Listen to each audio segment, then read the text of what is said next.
alaikum. Welcome to another episode of Dining Alumni podcast by Dining Alumni Network. This is your host, Tehseen Azhar. Today we have Mr. Rabail Abbasi with us, who's an alumni of our batch 2023. Ms. Rabail is a passionate French instructor and an advocate by profession. Welcome, Rabail, to our podcast. Thank you so much for having me. It was lovely having you. Thank you so much. So to start with, what does it truly means to be in this particular profession, and what exactly are the skills needed in this? So I think you need to be multi-skilled and you need to be open to, trying new things and following your curiosity, because that's how it began for me.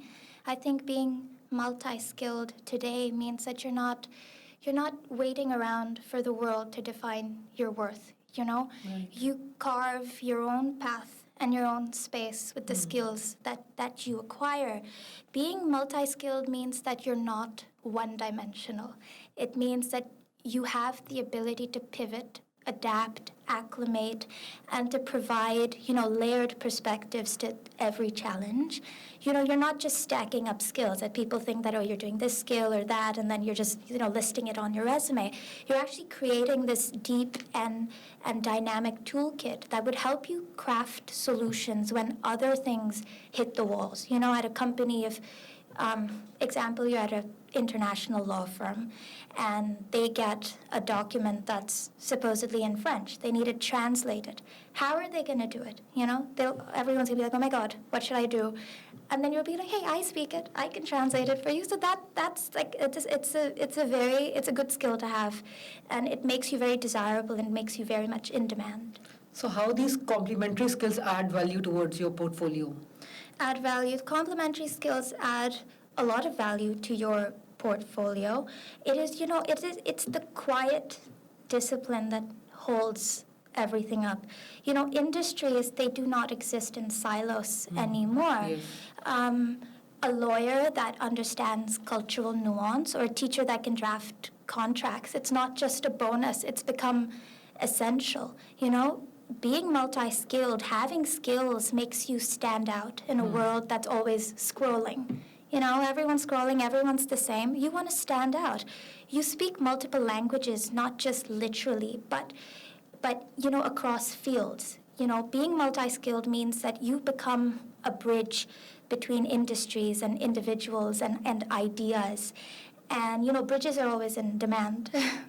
So basically it's like a competitive edge over others. Definitely. It puts you in a niche category of individuals. Of course, if you see resume, law degree, this engineer, they're going to find something what's different. What's going to add some value to our company. Right. And then you see, speaks another language or Exactly. is proficient in, making websites or whatever. It puts you apart. So definitely, I think it's an amazing thing to look into. So how employers put this diverse skill set in terms of are they acceptable of that? Are they yeah, you are having multiple skills, or it's like something, yeah, you should focus on one thing? I think, yes, that is a question that comes up, is that you might confuse the employer or they might think, you're wasting time. But, the key that I've learned in my career is that the key is coherence. You have to make sure, you have to see, what does my diverse skill say about me? You have to give that skill perspective. Right. What does this reveal about you, how you solve problems, and how you lead? You're not just listing skills like a buffet menu. You have to package it with intention. What is the intention? Each skill on your resume needs to tell the employer a part of your journey. When your experience connects back to who you are, your journey, and what you can bring to the table, they don't seem scattered and random. It becomes strategic. So don't just list skills. Yes, it's good to have multiple skills, but you have to explain, what does it say about you? How does it connect back to your career? Definitely. How does it intersect with your profession? When you give it that perspective, when you give it that explanation, then it doesn't seem random. It gives it strategy. It makes you a strategic individual. Definitely. Yeah. So does it give a burnout to the individual as well? See, of course, burnout can happen. I do two things at once, sometimes three schools, law firm. It's crazy. The key is definitely balance. Definitely. Balance is when you honor rhythm and you honor rest. Some days are for law, some days are for language, and that's okay. Rest is not a sign of weakness. I see rest as a sign of strategy.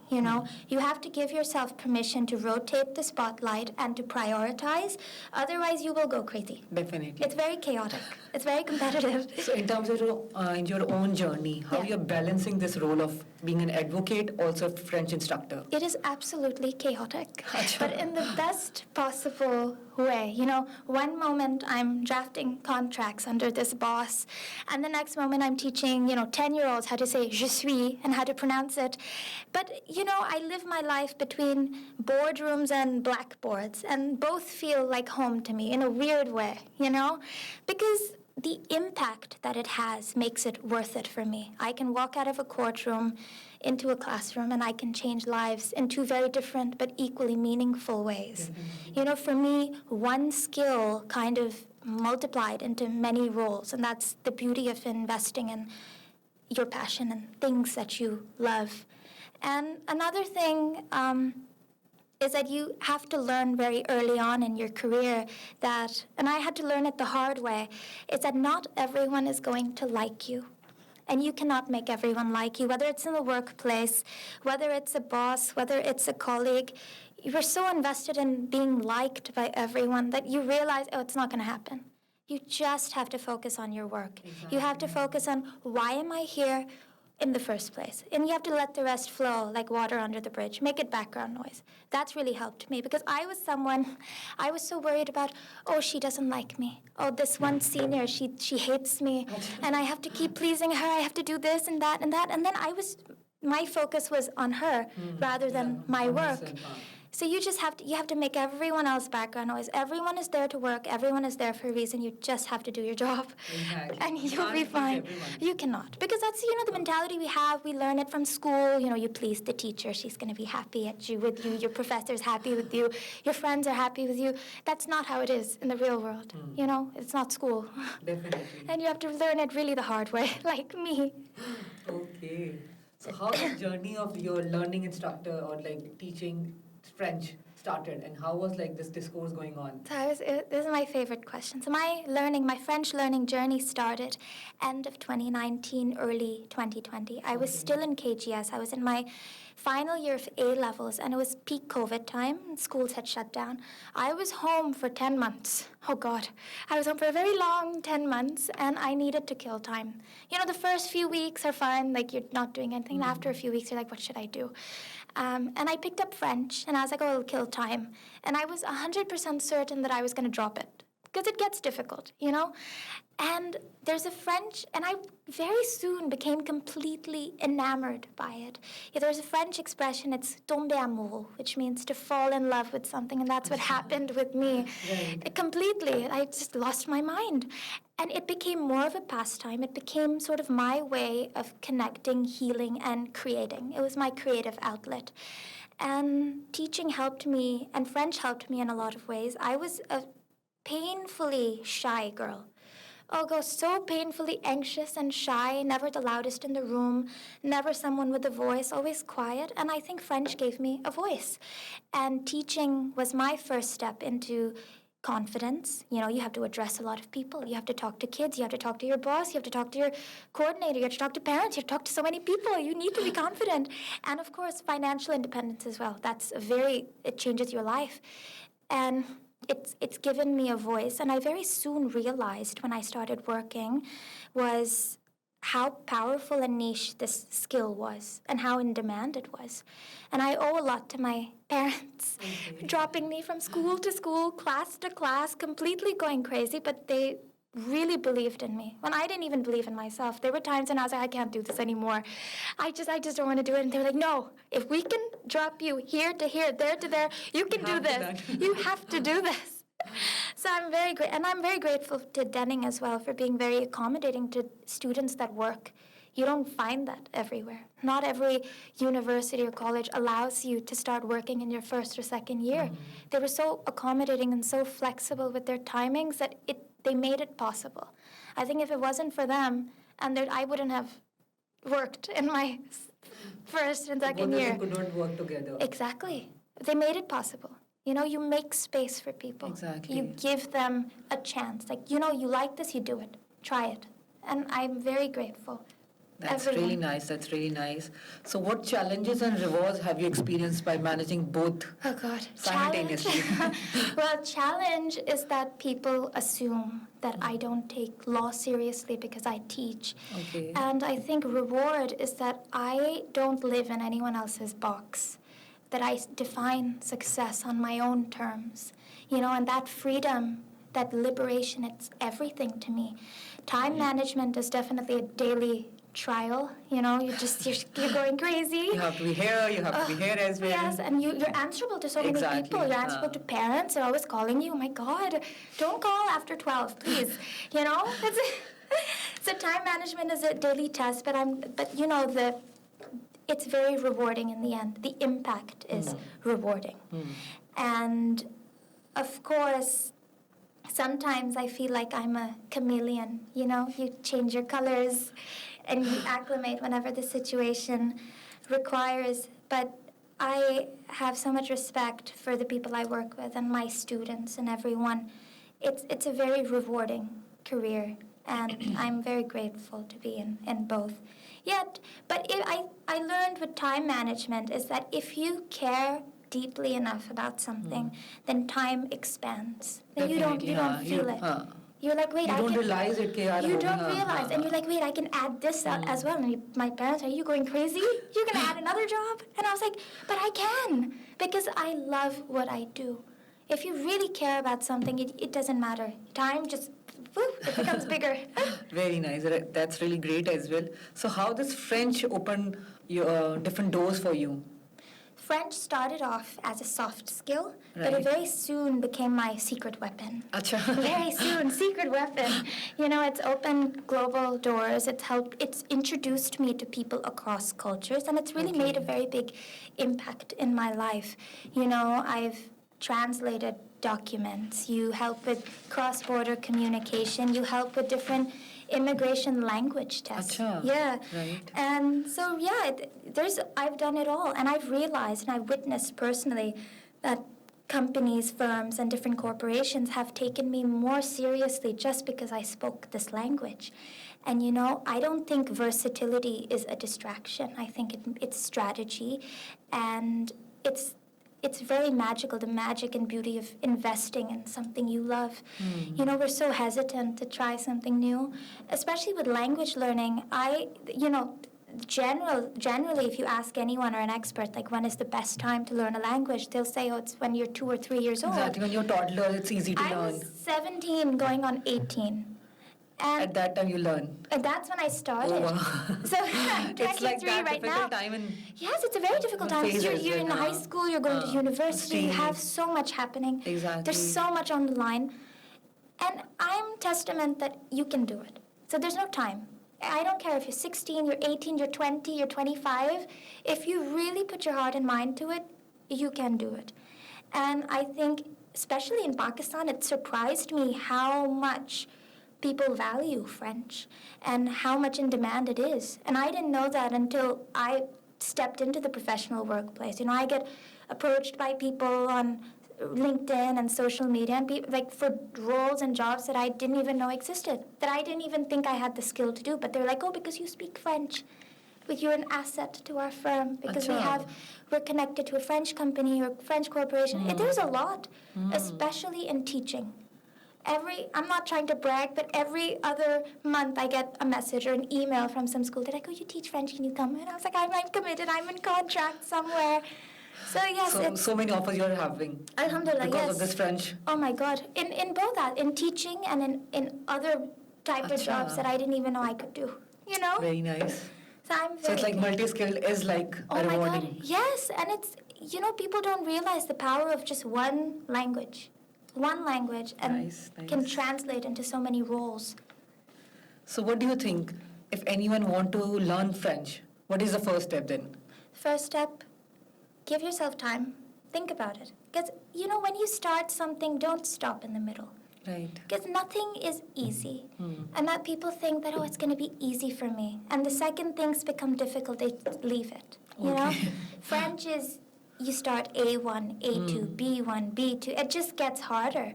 You know, you get to the grammar part and people are like, oh my God, I can't do this. The funny thing about French is that every word has a gender. So me, I was 21 and I was crying over the gender of a pencil. Is it a female or is it a male? That's right. So, yeah, Right. you have to really put your mind to it. You do your research. Talk to people who've done it. You can always talk to me. I'm just saying. And I think the best thing was find a good tutor. Someone who's passionate about it. Someone Who's willing to teach who's us. willing. Not someone who just comes to give a class and then goes home. You need someone to really tell you, this will change your life. I'll teach you. I'm just saying. That's a nice offer as well. It's a good offer. So what are the common misconception do you think people have when you're having so many skills? They're like either you're multi-skills or you are like jack of all trades and master of none. See, the biggest myth is that you cannot do both. That if you stretch yourself across fields, you lose depth. When in truth, you don't lose depth. I'm saying that having multiple skills does not dilute mastery. They think that because you're doing so many things, you lose depth. Exactly. You're not focused. You're not focused. But I think that being multi-skilled does not dilute expertise. It does not dilute mastery, Okay. Context comes from mastery. I would not be who I am if I hadn't done this in my life. And French has helped me, teaching has helped my legal career in ways I cannot explain. And, my legal career has helped me teach in ways I cannot explain. And, people take the first part of this quote, jack of all trades, master of none. They don't look at the entire thing. It's jack of all trades, master of none is better than master of one. So Shakespeare is actually celebrating being a jack of all trades. I don't think versatility is a distraction. It's definitely not a distraction. We live in a world that rewards and celebrates agility. So being multi-skilled is not just smart, it's become essential in today's world. You need Definitely. it. Yeah. So what's next for Rabail? What's next? I'm trying to finish the semester in May. Crazy exam season going on. And then what's next? You can never tell with me. French is something that has surprised me every year. I've been presented with an opportunity I never knew I had or I could achieve. So, yeah. So what's next? I don't know. Maybe law again. Maybe I might join a firm full-time. Maybe do my French summer camp. Options are open. Any plan for LLM? Not yet, but I'll tell you, adding French to your resume will definitely strengthen your college application. I've seen it. So LLM, maybe not this year, maybe the next. Maybe in France. Okay, very nice. Yeah. So what advice would you give to your upcoming, I'll say, aspiring lawyers or students who want to have or learn French? Students who want to learn French, just do it. Just do it. Just stop overthinking so much. If I'm an anxious person, I overthink a lot of things. If I'd overthink this, then I wouldn't do it. Right. You have to just dive in the deep end. You have to get into it. You have to love it. And for upcoming lawyers, just be focused. Don't take everything so personally because you will be hurt. Like me, you cannot take everything everyone says to you or about you personally. You cannot take it to heart. You have to focus on why you're there, why you chose this profession, and you just do that. The rest, like I said, it's background noise. You cannot take things to heart in this profession. So just focus on your work, focus on your studies, and focus on you, not anyone else. No one else matters. It's a competitive world. People are going to try to bring you down, and you just have to listen to yourself and listen to your heart. And for aspiring French students, just do it. Look at me.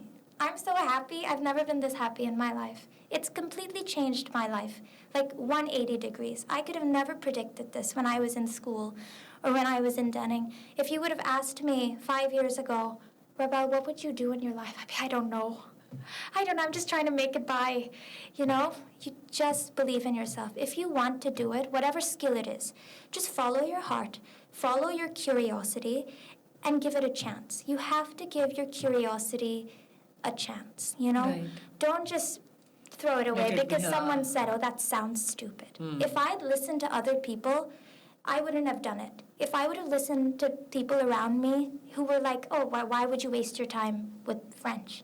Why would you do this? Focus on this, focus on Focus that. on your legal career Yeah, while you're having a... focus on your legal career. Pick up another valuable skill, like something in computers or something. And then I wouldn't have done it. Right. So whatever it is, I just think you should just jump into the deep end and do it. Because that was your do it. passion as well. You have to follow your passion. And sometimes the strongest skill set comes from chasing the things that energize us and make us feel alive. I Definitely. didn't start French with some grand master plan. I didn't know what I was going to do with it. I didn't even know if I was going to do it. But it just made me feel happy. It brought me joy and it gave me purpose in my life. And now I do it for a living. So you Very nice. just do it. That's what I'm going to say. Keep doing what you want. Thank you so much, Rabail, for coming on this podcast. It was lovely talking to you. Thank you so much. And getting to know so much about being a French instructor means within your legal career as well. Thank You're you so like much. managing both simultaneous tasks, like hats off to you. Thank you so much. So see you guys next time with another podcast with another alumni. Thank you.